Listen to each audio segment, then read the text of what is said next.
Hello everyone, ये question NCERT का example number 2.4 है और इस क्वेश्चन के अंदर हमारे पास चार चार्जेस है और चारों चार्जेस एक स्क्वायर के कॉर्नर के ऊपर अरेंज किए हुए हैं। ठीक है, और स्क्वायर की साइड हमें गिवन है स्मॉल डी।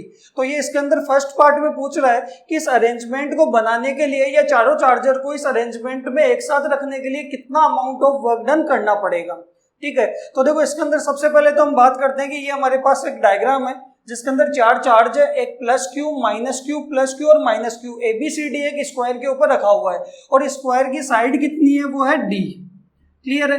तो ये कह रहा है कि इस स्क्वायर को बनाने के लिए या इन चारों कॉर्नर के ऊपर इन चार्ज को लाके अरेंज करने के लिए कितना अमाउंट ऑफ वर्क डन करना पड़ेगा। क्लियर है? तो देखो कैसे सोल्व करेंगे। तो हमने एक टॉपिक पढ़ा था, potential energy of system of n charges, कि एन चार्जेस का सिस्टम बनाने के लिए कितनी पोटेंशियल एनर्जी और वर्क डन हमें करना पड़ेगा।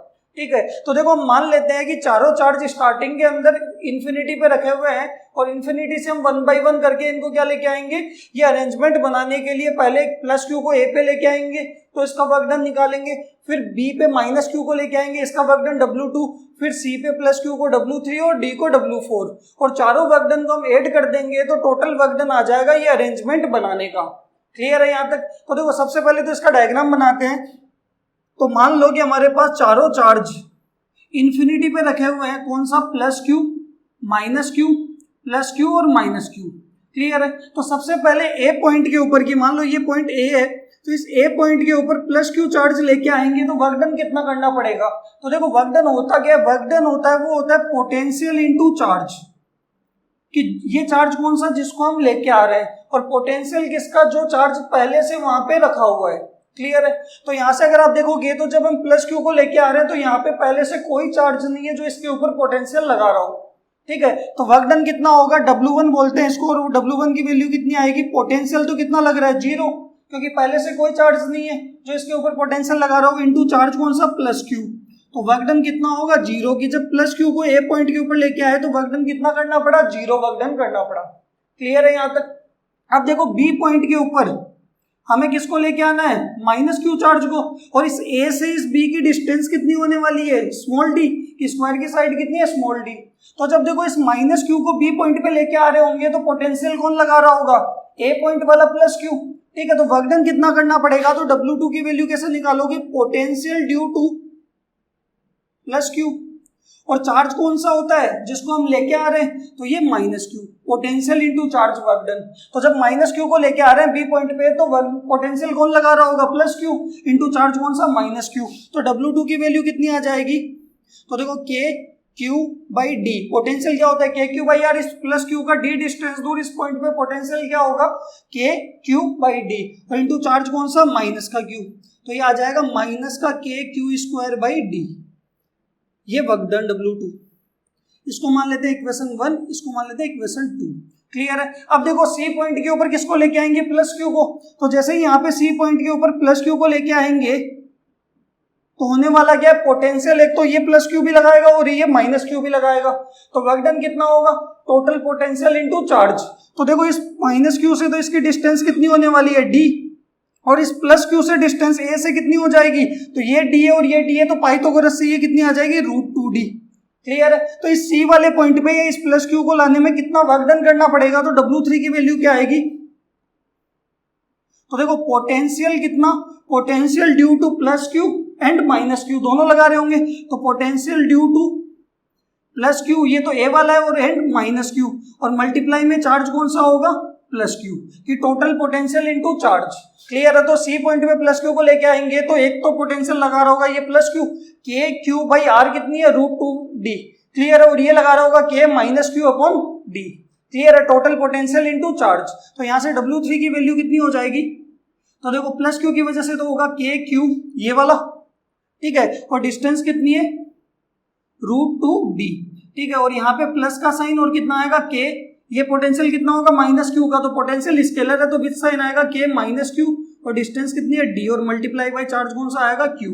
तो यहाँ से W3 की वैल्यू आ जाएगी, देखो मल्टीप्लाई करेंगे तो के क्यू स्क्वायर अपॉन √2d और माइनस का के क्यू स्क्वायर बाई डी, ये W3, इक्वेशन नंबर 3। बताओ क्लियर है यहाँ तक? अब देखो हम माइनस क्यू को कहाँ पे लेके आएंगे, डी पॉइंट के ऊपर।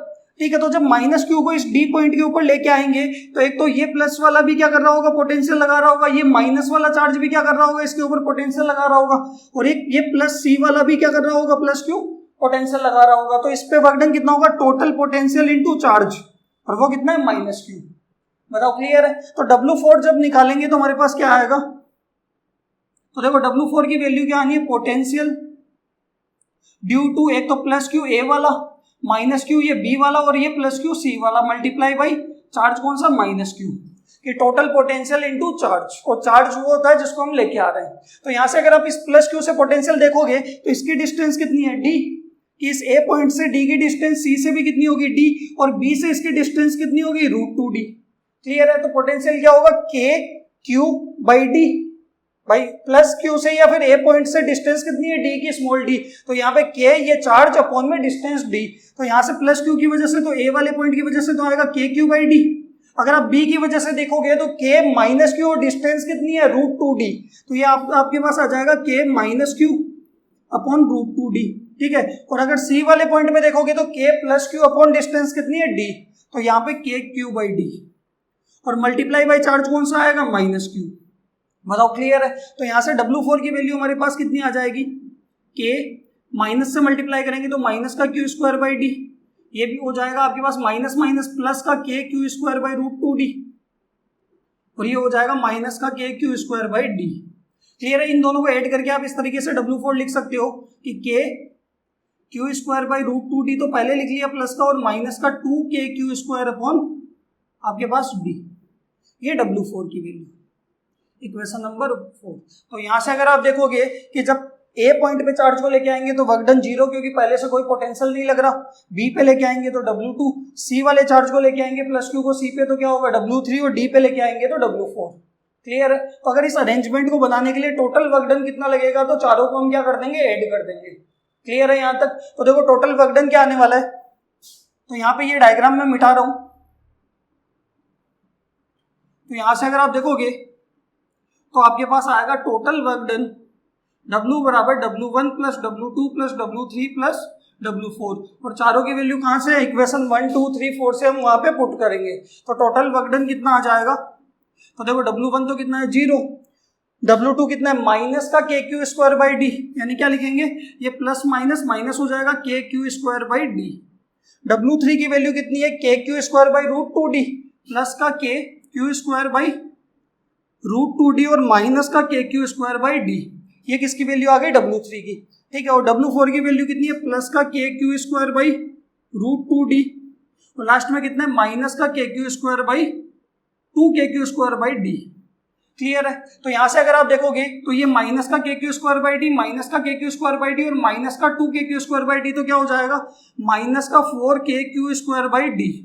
क्लियर है। और यहाँ पे ये 1 और 1 कितना हो जाएगा, 2 के क्यू स्क्वायर बाई √2d, √2 से 2 को कैंसिल कर सकते हैं तो कितना आएगा, √2। ठीक है। तो यहां से अगर मैं देखो W4 मिटा रहा हूं तो हमारे पास टोटल वर्क डन कितना आ जाएगा, इसके अंदर देखो कॉमन तो आ रहा है के क्यू स्क्वायर बाई डी, तो कॉमन आ रहा है, तो यहाँ तो बच रहा है माइनस का 4 और ये प्लस का √2, यानी आप लिख सकते हो टोटल वर्क डन कितना आ जाएगा, के Q square by D √2 minus 4 joule. इतना वर्क डन आपके पास ये स्क्वायर के चारों कॉर्नर पे चार्ज को रखने में या अरेंजमेंट बनाने में लगने वाला है। बताओ क्लियर है यहाँ तक, ये ए पार्ट का आंसर। अब देखो बी पार्ट के अंदर बात करते हैं कि बी पार्ट में ये कह रहा है कि a charge q naught is brought to centre e of the square, the 4 charges being held fixed at its corner, how much extra work is needed to this। ये कह रहा है कि एक एक्स्ट्रा चार्ज क्यू नॉट को इस square के centre के ऊपर, इस ई पॉइंट के ऊपर लेके आएंगे। ठीक है। तो टोटल वर्क डन कितना होने वाला है, या कितना एक्स्ट्रा वर्क डन हमें करना पड़ेगा। ठीक है। तो देखो इसके अंदर हम क्या करेंगे,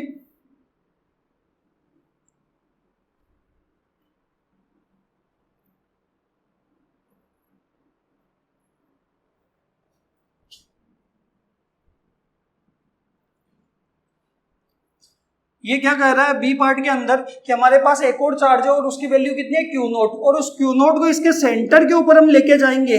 ठीक है। क्यू नॉट को सेंटर के ऊपर लेके जाएंगे तो एक्स्ट्रा वर्क डन कितना करना पड़ेगा। तो जब हम क्यू नॉट को इस पॉइंट के ऊपर लेके जा रहे हैं तो पोटेंशियल कौन कौन लगा रहा है, एक तो ये प्लस क्यू लगाएगा, माइनस भी लगाएगा, ये प्लस भी लगाएगा, ये माइनस क्यू भी लगाएगा, क्योंकि ये चारों चार्ज पहले से यहाँ पे फिक्स है। ठीक है। तो यहां से अगर आप देखोगे तो वर्क डन होगा क्या बी पार्ट के अंदर कि वर्क डन होने वाला टोटल पोटेंशियल, और पोटेंशियल कौन लगा रहा है, चारों चार्ज लगा रहे हैं, यानी वी ए भी लगा रहा है सेंटर पे, प्लस वी बी भी लगा रहा है, प्लस वी सी भी लगा रहा है, प्लस वी डी भी लगा रहा है, मल्टीप्लाई में चार्ज कौन सा, क्यू नॉट, कि टोटल पोटेंशियल इनटू चार्ज। तो यहां से अगर आप देखोगे तो वी ए की वैल्यू कितनी होगी, तो देखो वी ए कितना लगाएगा के प्लस क्यू, और डिस्टेंस कितनी है, तो इस ए पॉइंट से सेंटर की डिस्टेंस, तो देखो टोटल कितनी है √2d, ठीक है। तो आधी कितनी होगी √2d/2, यानी ये कितना आएगा d/√2, क्लियर है, ठीक है। तो यहाँ पे अगर आपके पास आप लिख सकते हो कि देखो ये पूरी डिस्टेंस √2d है, तो आधी डिस्टेंस कितनी होगी d/√2, ये भी आधी कितनी होगी d/√2, ये भी कितनी होगी d/√2, और ये भी कितनी होगी d/√2, बराबर क्लियर है कि टोटल थी आपके पास d√2, तो डिवाइड करेंगे 2 से आधी तो कितनी आ जाएगी d/√2, क्लियर है यहाँ तक। तो अगर आप देखोगे कि इस प्लस क्यू से d/√2 डिस्टेंस दूर इस पॉइंट पे पोटेंशियल कितना होगा Va, तो इसकी वैल्यू क्या होगी k प्लस क्यू, और डिस्टेंस कितनी है d/√2, क्लियर है। सेम अगर आप Vb की वैल्यू निकालोगे तो माइनस क्यू से d/√2 डिस्टेंस दूर इस पॉइंट पे पोटेंशियल कितना होगा Vb, और इसकी वैल्यू आएगी k माइनस क्यू, और डिस्टेंस कितनी होगी d/√2, क्लियर है। Vc की वैल्यू निकालोगे तो इस प्लस क्यू से डिस्टेंस कितनी है सेंटर की d/√2, तो ये आएगा k plus Q upon d/√2, clear है। और Vd कितना होगा, तो माइनस क्यू से डिस्टेंस कितनी है d/√2, तो ये पोटेंशियल कितना आएगा k minus Q upon d/√2, और मल्टीप्लाई बाय चार्ज कौन सा है जिसको हम लेके आ रहे हैं क्यू नॉट, बताओ क्लियर है। तो यहां से अगर आप इन चारों को ऐड करोगे तो टोटल पोटेंशियल आएगा, और वो कितना आएगा, तो ये अगर आप चारों में देखोगे तो k क्यू बाई d/√2 तो कॉमन आ रहा है, तो यहाँ क्या बच रहा है +1, यहाँ कितना आ रहा है -1, +1 एंड -1, और मल्टीप्लाई में चार्ज कौन सा क्यू नॉट, और देखो +1 -1 ये क्या हो जाएंगे, कैंसिल हो जाएंगे, यानी इसकी वैल्यू कितनी है 0, तो वर्क डन कितना आएगा, 0 को क्यू नॉट से मल्टीप्लाई करेंगे तो कितना आएगा 0, क्लियर है। तो अगर आप देखोगे कि क्यू नॉट को हम सेंटर पे लेके आएंगे तो चारों चार्ज की वजह से इसके ऊपर पोटेंशियल कितना लगने वाला है, वो लगेगा 0, तो एक्स्ट्रा वर्क डन भी कितना करना पड़ेगा 0, क्लियर है यहाँ तक।